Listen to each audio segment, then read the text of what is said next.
अधिक नाम जप करेंगे आपके पाप सब नष्ट हो जाएंगे। मानो भगवान की प्राप्ति बस मेरे को हो ही गई, ऐसे रोज सोचना है। तो तुम्हें कोई भी परेशानी, किसी भी तरह का चिंतन विक्षेप में नहीं आना चाहिए कि नाम जप के लिए जैसे बने, जैसे जबरदस्ती जिह्वा से आप नाम उच्चारण, यहां जिह्वा की बात करें, केवल जीव से अभ्यास तुम बना लो, जो नाम तुम्हें प्रिय लगे या जो गुरुदेव ने दिया हो। जीव के द्वारा प्रभु के नाम की आवृत्ति अगर निरंतर होने लगे, यदि हम बहुत काल तक, पातंजलि जी ने भी कहा दीर्घ काल निरंतर सत्कार सेवितो दृढ़ भूमि, दीर्घ काल तक निरंतर आदर के साथ नाम जप करें, तो कह रहे जीव के द्वारा प्रभु के नाम की आवृत्ति निरंतर होने से पूर्व के जितने मल हैं, जितने संचित पाप हैं, जितने विक्षेप हैं,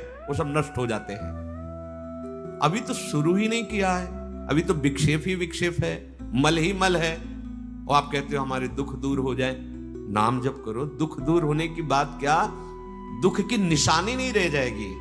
जैसे अगाध समुद्र में मछली किलोल करती है, ऐसे हरि शरण में जो जीव होता है, भजन करता है, उसे अपार सुख मिलता है। सुखी मीन जिम नीर अगाधा। अब तीसरी बात है, ये बहुत क्रम से जोर की, जैसे स्मृति तो उससे सब कुछ अनुभव होगा, पर उसकी प्राप्ति नाम जप से होगी। अब नाम जप में हमारी रुचि, नाम जप में हमारी भावना पुष्ट हो, उसके लिए कह रहे हैं तीसरी बात बहुत आवश्यक है, भगवान की कृपा पर पूर्ण विश्वास होना।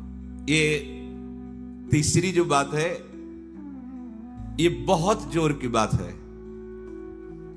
कृपा पर विश्वास हो जाना।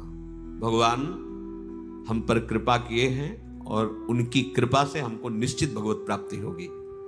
कई बार विश्वास की, कृपा की चर्चा हुई है। ये तीसरी बात बहुत आवश्यक है उपासक के हृदय में। भगवान के कृपा बल से अब मुझे निश्चित भगवत प्राप्ति होगी, इसमें कोई संदेह नहीं है। पहली बात, स्मृति से सब कुछ प्राप्त हो जाएगा, पर बड़ा कठिन है, क्योंकि स्मृति तो हमारी जगत के भोगों की चल रही, संसार की, देह की। तो बोले नाम जप जो है वो आपकी स्मृति को जागृत कर देगा। तो नाम जप में भी बराबर तो हिम्मत नहीं पड़ रही, आध घंटा थोड़ा समय। नाम जप कोई साधु महात्मा एकांतवास करके 24 घंटे प्रयासरत, उनकी बात हो सकती है। हमें तो जब मिला समय तब भले नाम, अभी इतना अभ्यास नहीं।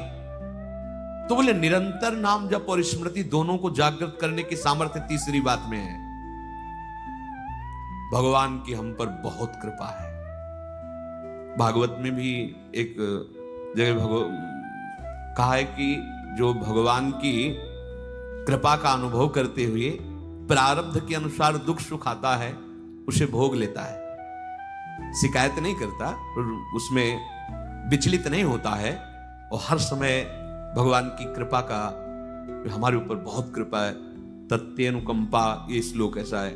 उसे भगवत प्राप्ति ऐसे हो जाती है जैसे पिता के संपत्ति पर पुत्र का अधिकार स्वयं हो जाता है। ऐसे हर समय भगवान की कृपा का अनुभव करना बड़ी कृपा है हमारे ऊपर। जो दुख सुख आवे उसे सह लेता है, भगवत चिंतन, वो निश्चित भगवत प्राप्त हो जाता है। तीसरी बात है हृदय में बैठालनी की भगवान की कृपा बल पर भगवत प्राप्ति बिल्कुल निश्चित हो गई मेरी। ये मानने में क्या जाता है तुम्हें? तो आप कह दो कि हमारे अंदर तो विकार है, अभी भजन नहीं। भगवान की कृपा बल की बात कर रहे हैं। पहली स्मृति, दूसरी नाम जप, तीसरी बात करें कृपा बल पर। उनकी कृपा से क्या नहीं हो सकता? कहो कृपा ते कहा ना हुई।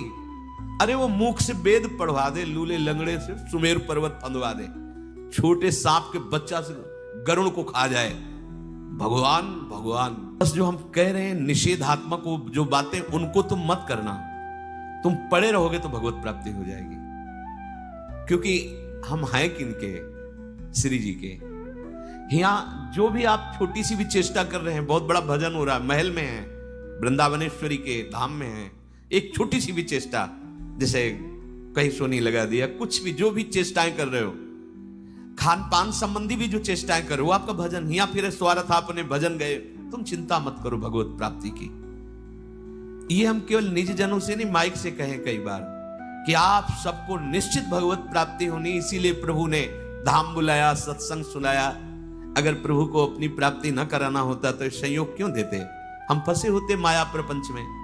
तो तीसरी बात कि अब हमें कोई संशय नहीं, मेरे को भगवत प्राप्ति निश्चित होगी, क्योंकि मुझे भरोसा है श्री जी का, मुझे भरोसा है वृंदावन का, मुझे भरोसा है आचार्य और गुरु का।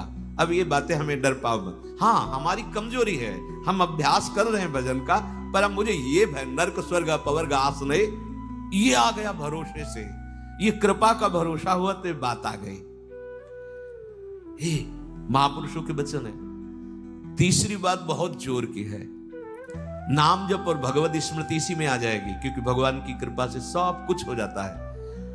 मुझे इस जन्म में भगवत प्राप्ति पक्का होगी, भगवान की कृपा बल से, प्रियाजू की कृपा से। अब मुझे ऐसी भावना करनी कि बहुत जल्दी भगवत प्राप्ति मेरे में अब अनुभव हो रहा है कि प्रियालाल की कृपा बढ़ रही, विकार क्षीण हो रहे हैं, भाव बढ़ता जा रहा है, मुझे बहुत जल्दी भगवत प्राप्त, ये सोचना है, सोचना है। जब हम गंगा किनारे भ्रमण कर रहे थे तो एक लाल जी योगी नाम के महात्मा थे, तो रात्रि में, प्राय संत जन रात्रि में जगते हैं, तो उनसे मिलने गए, तो रेत में ऐसे कपड़े का वो तंबू उसी में थे। उन्होंने कहा देखो तुम्हें जो बनना है वो सोचो, जो सोचोगे वही बन जाओगे।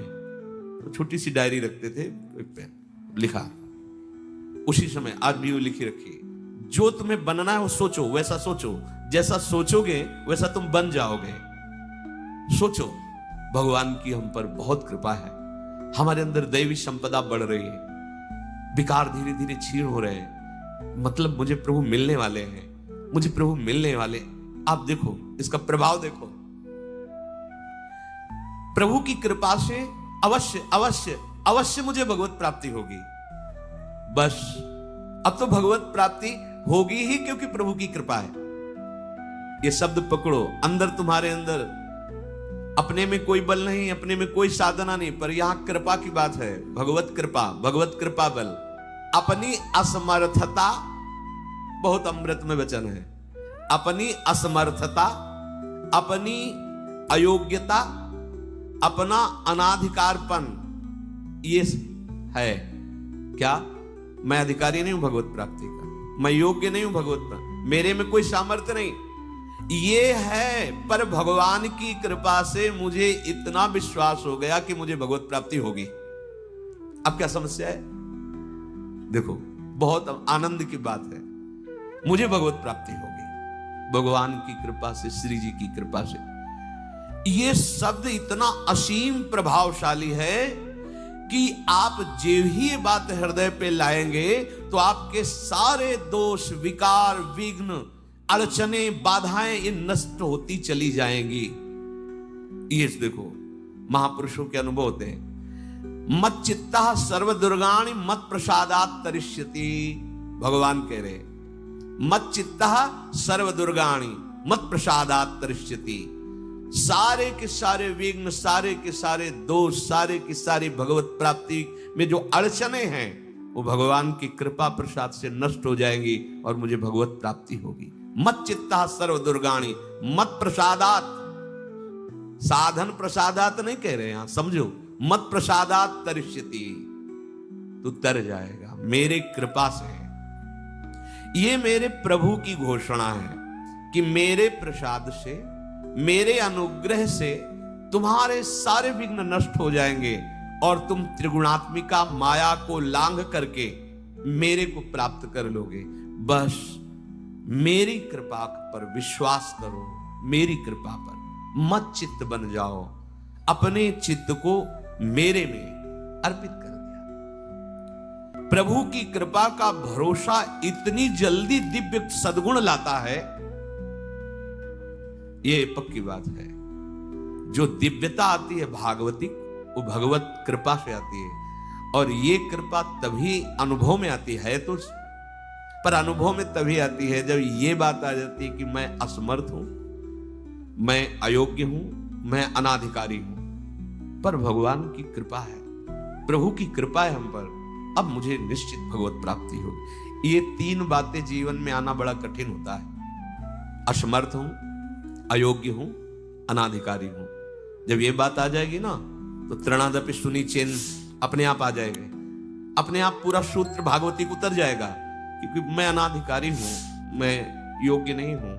पर भगवान कृपा का ये है कि उनके नाम, उनके रूप, उनके धाम, उनकी लीला की तरफ ये हृदय जा रहा है, वो अपनी तरफ घसीट रहे, पर मैं अनाधिकारी हूं। इससे क्या होगा? अहम खत्म हुआ, दैन्यता जागृत हुई, और भगवद आश्रय होने से हम जिसका आश्रय लेते हैं उसका प्रभाव होता है। जैसे अभी हम शरीर का आश्रय लिए तो देख लो हालत क्या की हुई है। ये शरीर, ये संसार विषम कहा गया है। देखो कैसी हृदय की जलन, अशांति, भोग, वासनाएं, ये सब किसके आश्रय से? शरीर आश्रय से। अभी भगवद आश्रय, अंदर से भगवद आश्रय, अंदर की बात है। यहां मैं अनाधिकारी हूं, योग्यता मेरे में नहीं है, मैं किसी योग्य नहीं हूं, पर प्रभु की कृपा हम पर है, निश्चित मुझे भगवत प्राप्ति होगी। कह रहे इसका इतना बड़ा प्रभाव है कि इसमें जो सामर्थ्य जागृत होती है, भागवतिक सद्गुण जागृत होते हो, किसी साधना से नहीं। इससे बढ़कर कोई दूसरा उपाय नहीं है। विश्वास भगवत कृपा पर। तुलसीदास जी भी महाराज कहते हैं कि वस्तुतः मेरे में कुछ नहीं है, पर है तुलसी प्रतीत एक प्रभु मूर्ति कृपामयी है। मेरे में ऐसा कोई सद्गुण नहीं कि मैं अपने प्रभु को रिझा सकूं, पर यह विश्वास है कि मेरे प्रभु कृपा में है, कृपा मूर्ति है। अपने साधनों पर जो विश्वास करता है, अपनी जितेंद्रियता पर जो विश्वास करता है, वो गिर सकता है। लेकिन जिसको अपनी अयोग्यता का भान हो गया है और प्रभु का भरोसा हो गया है, उसे कोई नहीं गिरा पाएगा, पक्का। बच्चा बन जाओगे, अयोग्य हूं, पर आपका भरोसा, तो कोई प्रश्न नहीं आएगा जीवन में। अगर प्रश्न आता है तो आप वाणी से बच्चा कहते हो, लेकिन अंदर अहंकार है, वो अंतर्यामी सद्गुरु जानता है। मोह मन कबहु तुम्हें ही ना लागो, ज्यों छल छाण स्वभाव निरंतर रहत विषय अनुराग। अगर हम अपने साधन की बात करें तो वह अच्छा साधन तो विषय का कर रहा है मन। देखो हम कभी पद्मासन लगा के किसी विषय का ध्यान नहीं करते, बहुत सुंदर बात। मोह मन कबहु तुम्हें ना लागो, ज्यों छल छाणी स्वभाव निरंतर रहत विषय अनुराग। भक्ति में तो छल कर रहा है, लेकिन विषय चिंतन में छल नहीं कर रहा है, ईमानदारी से, सच्चाई से विषय चिंतन कर रहा है। मेरा मन हे प्रभु कभी आप में ऐसे नहीं लगा जैसे विषय में ये छल छाड़ कर स्वाभाविक लगता है। विषय में कभी किसी को मन लगाना नहीं पड़ता है। देखो, विषय में कभी किसी को मन लगाना नहीं पड़ता, स्वाभाविक लगा रहता है, निरंतर लगा रहता है और अटल लगा रहता है। देखो, अटल का मतलब बस वो यही शब्द स्पर्श रूप रस गंध इन्हीं में घूमेगा। कभी वो हट करके ऐसे प्रभु में लगा जैसा विषयों में लगा है। ज्यों छल छाण स्वभाव निरंतर रहत विषय अनुराग्यो। मेरे मन की दशा, मेरे इंद्रियों की दशा आपके अनुकूल नहीं है प्रभु, ये विषय के अनुकूल है। पर प्रभु मेरे मन में एक विश्वास हो गया है कि आपकी मूर्ति कृपामयी है और जीव ने नाम की ओट ली है तुलसी प्रतीत एक प्रभु मूर्ति कृपामयी है और नाम की ओट जीव ने ले ली है। बस अब सब कुछ हो जाएगा। चौथी बात, प्रत्येक प्राणी में, संसार की प्रत्येक वस्तुओं में मेरे प्रभु समाये हुए हैं। यहां सिद्धावस्था आती है। ये तीन बातें बहुत जोर की। पहली है भगवत स्मृति, इसी में सब कुछ हो जाता है, पर बड़ा कठिन है, इसलिए नाम जप जिह्वा के द्वारा, उसमें भी बहुत, कहां रोज नाम महिमा सुनते हैं, इतनी प्रीति कहां हो रही। तो बोले तीसरी बात पकड़ लो कि हम पर प्रभु की बहुत कृपा है और भगवत कृपा से मुझे इसी जन्म में मुझे भगवत प्राप्ति होगी। चौथी बात, ये बहुत ही आवश्यक है, क्योंकि अगर ये नहीं तो भजन करना कठिन, बचाना कठिन, पचाना कठिन। इससे भजन तुम्हारा पच जाएगा, तुम सिद्ध हो जाओगे। जैसे चावल सिद्ध हो जाता है तो कहीं भी दबाओ उसमें कड़ापन नहीं रहता, ऐसे जो सिद्ध हो जाता है तो उसके हृदय में कठोरता नहीं रहती। प्रेम से द्रवित हृदय होता है। कठोर हृदय में ही काम, क्रोध, लोभ, मोह, मद, मत्सर रहते हैं। शुष्क हृदय में, द्रवित हृदय में नहीं रहते। प्रत्येक प्राणी, संसार के प्रत्येक वस्तु में मेरे भगवान विराजमान है। कोई ऐसी जगह नहीं जहां भगवान ना हो। ये बैठालना है, हमें दिखाई दे रहा है, माइक है, दिखाई दे रहा है ये, लेकिन जब सृष्टि नहीं थी तो माइक नहीं था। जब सृष्टि नहीं रहेगी तो माइक नहीं रहेगा। बीच में माइक जो दिखा रहा है कौन? जो सृष्टि के पहले था, जो सृष्टि के बाद में था, वही बीच में भी मत्ता पर तरम नान्यत किंचित अस्ति, किंचन मात्र, कुछ और नहीं, मेरे प्रभु बने हुए हैं। प्रहलाद जी की सिद्धावस्था यही तो हुई थी गुरुदेव नारद की कृपा से, सर्वत्र भगवान है। तो खंबे से भी नरसिंह भगवान, नामदेव जी कुत्ते से भगवान को प्रकट कर लिया, श्वान में भी भगवान, भूत में भी भगवान। ये चौथी सिद्धावस्था है। उपासक को ये विचार हर समय रखना है कि हमारे सामने जो वस्तु है इस रूप में भगवान ही है, कुछ भी ऐसा नहीं, सब कुछ स्वयं भगवान बने हुए हैं। सच्ची बात है, वही बने हुए हैं। ये छुपा छुपी का खेल खेल रहे हैं, बस आपको पहचानना है। मैं फिर दोहरा के बात कहता हूं, आप इस बात को पकड़ लीजिए। आपके सामने कोई भी कार्य की वस्तु आए या व्यक्ति आए या दृश्य आए, आपको सबसे पहले उसमें भावना करनी है, मेरे प्रभु विराजमान। जैसे हरिवंश महाप्रभु क्रूर है, पापी है, दुष्ट है, संभाषण योग्य भी नहीं, पर उसके हृदय में राधा वल्लभ लाल हैं, भावना को, ये बहुत जल्दी काम बन जाने वाली बात है। मानो आप गृहस्थ में, आपका लड़का सामने आया, आपकी पत्नी सामने आए, आपके कोई मित्र सामने आए, आपको पहले याद करना है इनके हृदय में राधा वल्लभ लाल विराजमान। वस्तुता वही है पूरे, पर हमें पहली भावना करनी है। ये वृक्ष सामने, वृक्ष तो है, पर इस वृक्ष के अंदर प्रभु हैं। अगर प्रभु ना होते तो इसकी सत्ता ही नहीं है। प्रभु विराजमान है। अब मेरे इष्ट देव इसके हृदय में विराजमान है, पर मुझे जो स्वांग करने को मिला है, पिता का, पुत्र का, जो भी, बिल्कुल स्वांग वैसे ही करना है।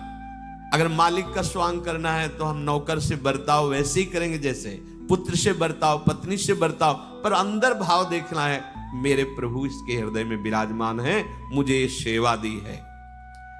आपका यदि स्वांग सही निकला, देखो स्वांग सही निकलने का मतलब आप में ये कभी भाव नहीं आना चाहिए कि मैं पिता हूं। पिता का स्वांग कर रहा हूं, सामने आराध्य देव पुत्र के रूप में, तो डांटना भी वो पूजा हो जाएगी भगवान की। महाप्रभु चैतन्य देव जी के पिताश्री को स्वप्न में एक दिन एक दिव्य महापुरुष प्रकट होकर बोले कि तुम निमाई को डांट रहे थे, पता है वो कौन है? डांटना ठीक नहीं। तो उन्होंने कहा, देखो प्रभु आप कौन है तो मुझे पता नहीं, पर हमारे पुत्र रूप में वो आए हैं, तो अभी तो डांटा है, अगर आवश्यकता पड़ी तो चपत भी लगाएंगे, क्योंकि ये सौभाग्य देने के लिए प्रभु आएंगे। तो हमें जो स्वांग मिला है वो तो कर रहे हैं, पर सामने देखना है कि गुरु का स्वांग दिया है, पर स्वयं जगत गुरु सामने शिष्य रूप में बैठे हैं। पुत्र, पत्नी, परिवार, व्यवहार, मेरे प्रभु इन रूपों में विराजमान है। तो सच्ची मानिए, ये चार बातें यदि आप अपने जीवन में ले आए तो भगवत प्राप्ति